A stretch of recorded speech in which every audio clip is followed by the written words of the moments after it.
Okay, so Jill, thanks again so much for joining us for this conversation. And I know that our backgrounds are very similar. We've come from a very similar starting point in terms of our speaking capability. And so we'll be speaking about that on today's episode. But first of all, can I just get a bit of background? Where are you from? Tell us more about Screw the 9 to 5.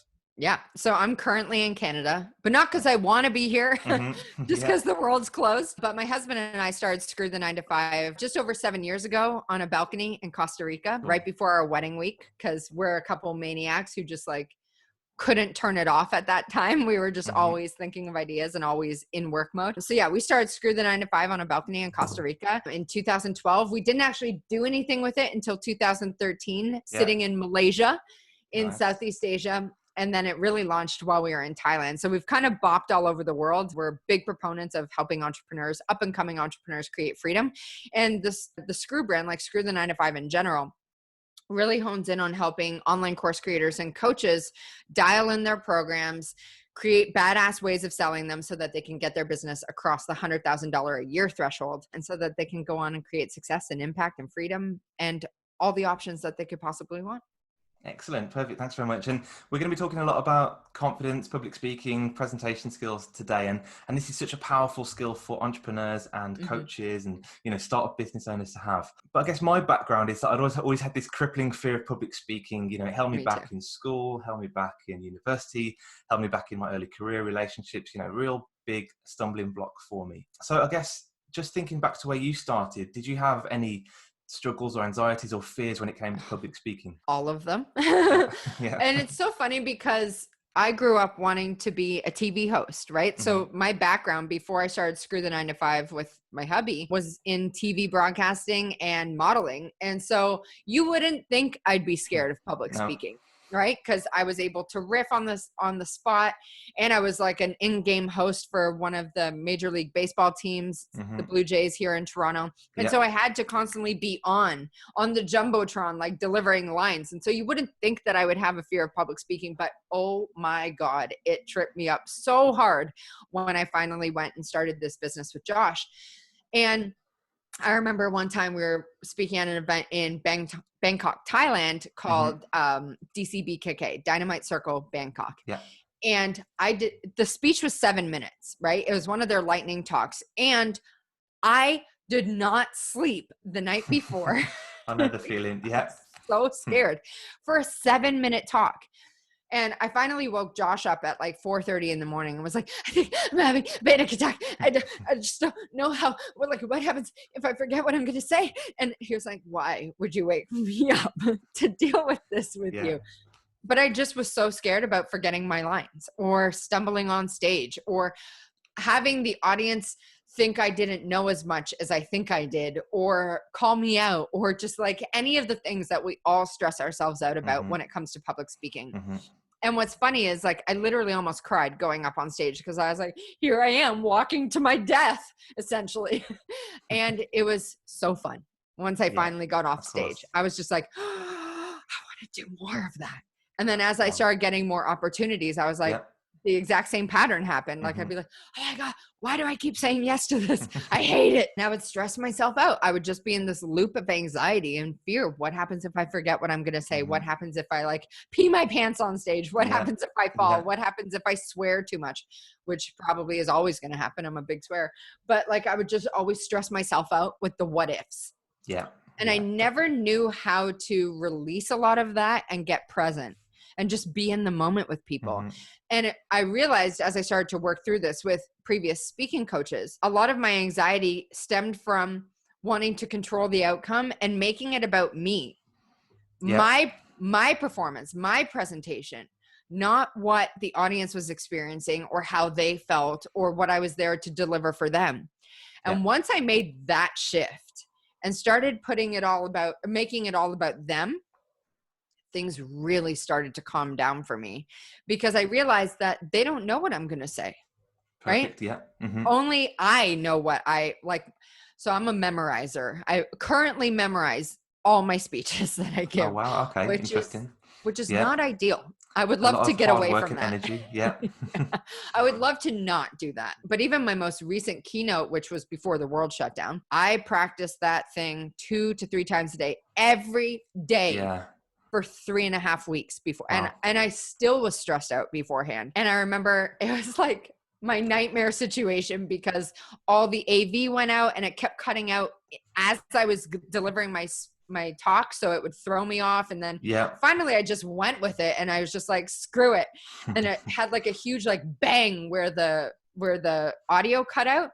Yeah. And it was right as I was delivering like an impactful point. And so I was just like, I'm just going to roll with it. And I was like, yes. And I stomped my foot and I was like, that's what I'm talking about. And I just got into the moment. Yeah. And I just felt so much magic at that Brilliant. point because I was finally present to it all. Yeah. And I realized, oh, that's what it's all about. Mm-hmm. Yeah. Is being in the moment and not trying to control all the what ifs or all the potential outcomes that could happen. Just focusing on what I want to say, what I want to get across, and then showing up and serving in the best way I know how for everyone who's in the audience. Perfect. And once I made that switch, things started to calm down. Excellent. Thank you very much for that. And that's very in line with my journey and also all the clients I'm currently working with at Succeed Through Speaking. So there's two things that always come up. It's either fear or limiting beliefs. And I think fear is one of the biggest ones. So it's, what if the tech cuts out? What if they don't believe me? What if I forget my lines? And then the limiting belief side, it's always typically what comes up is I'm not good enough. Have I got the credibility? Yes. So the imposter syndrome, it just keeps coming up and up again in our heads. But then, as soon as I would say that dial switches, changes everything. It's so true. And I would say the imposter syndrome one was my biggest like bear to get rid of because I was always, especially when you speak at industry events, like, oh man, those are almost the worst because you're like, oh my God, there's definitely people in this audience who know more than I do, or why am I up here and they're not? Or, you just get in your head, are they going to call me out? Am I going to look like a fraud? Am I going to like not look like I know what I'm talking about? And it can really mess with you. Right. Yeah. But again, just tapping into that, I'm here to serve them and they don't know what I'm going to say. And so they won't know if I forget my lines or if I skip a point or anything like that. And then just showing up and being present with them. One of my favorite sayings, it's from Jesse Itzler, who is the serial entrepreneur, but he's also married to Sarah Blakely from Spanx. And his one mantra I love is be where your feet are. And like, there's so much magic in the present. So many of us miss out on that magic because we're too busy worrying about like what happens if, or, oh my God, I can't believe I just said that. Everyone's judging me right now. But if you can just be where your feet are and you can just be in the moment with people, man, magic happens. Yeah, I love that. Excellent. And so quick question. So have there been any situations whereby this I guess fear or anxiety around speaking has stopped you from saying yes to something? You've missed out on opportunities. For sure. Yeah. For sure. First, I've never put myself out there to actually speak at an event. Like I've never pitched myself, even for the ones I've wanted to speak at. Like it would be such a dream to speak at like Rise Business, like Rachel Hollis's business conference. Am I ever going to pitch myself for that? Maybe down the line, but currently, nah. Yeah. Not a chance. And so I've definitely missed out on opportunities just because I've been too scared to put myself out there or just worrying like maybe, I'm not big enough yet, or I don't know enough yet, or I don't have enough cred yet, even though I've been an entrepreneur for over 10 years. But most certainly those fears or those limiting beliefs, those stories I tell myself about myself have stopped me from going after some bigger speaking opportunities for sure. And that can come up in a lot smaller scale. So those people who aren't speakers and entrepreneurs out there, even, not saying yes to job interviews, not saying yes to conversations, not saying yes to promotions. Yeah, there's so many different things that these limitations we have just stop us, reaching out for these opportunities. Even going up to someone that you want to get to know, like making connections or like approaching some hot chick or dude in the bar, like, cause you just freeze up and you're like, I don't know what to say. So I just won't say anything. Those cause you to miss out on the magic of life. Yeah, definitely. Good. And so this current situation, the current pandemic we're in, obviously stage speaking has declined significantly. And I know that social media is really the new stage. So, we both speak to entrepreneurs, we both speak to small business owners. I would say that virtual events and Yes. podcasts Yeah. are the Is the new newest stage. stages, right? Because social media, like, I don't think social media is there to work for you. I think it's there for you to work for it. Got it. But podcast interviews where people are actually tuning in to hear you, or virtual events, like those just have so much magic to them and power to them and influence and persuasion, because people are actually tuning in to hear you versus like, double tap. Yeah, double tap. You know what I mean? Like, it's not as powerful as people who are opting in to hear you speak. Yeah, got it. But we do see a lot of, for example, Facebook, a lot of Facebook Lives happening now, whereby, you know, people, entrepreneurs are really getting their voice out there on video. And actually video is a big challenge for a lot of entrepreneurs who've got this fear of public speaking, because it's not just speaking in front of the 10 people you can see in front of you. It's that it could be 20,000 people watching this video. But that's even speaks to the whole like anxiety about wondering about the what ifs. What happens if you just focus on like the camera, right? Like, I actually feel like that's the least stressful thing to do, is just like, I'm just going to talk like the camera's my best friend, right? Because a lot of us want to look down here and like look at ourselves and how we look. But if you just look at the camera like they're your best buddy, all of a sudden the dynamic changes and you stop worrying about, oh my God, who's watching? What are they thinking? What am I saying? Oh my God, I want to stop. So just, I've always felt like if you could just focus on the camera being your best friend and like how you would talk to that person. Now, if you're like me, our brand voice is very like conversation. It's like you're having a chat with your best friend, but you've had a few drinks. So it's a bit, it's a bit sassy.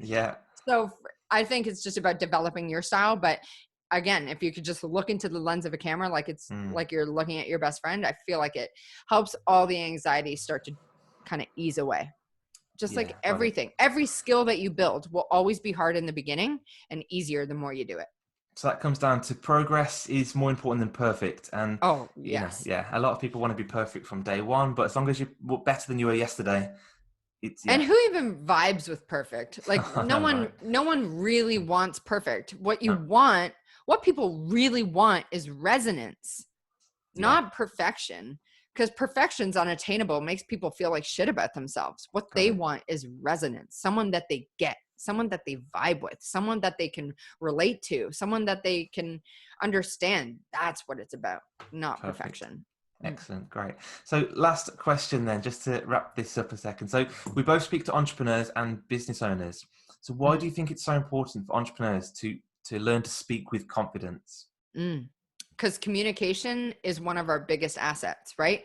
We entrepreneurs, we create the world, right? And we need to have a clear, concise, and compelling way to share our ideas, our opinions, what we want to create in the world. We create the uncreated.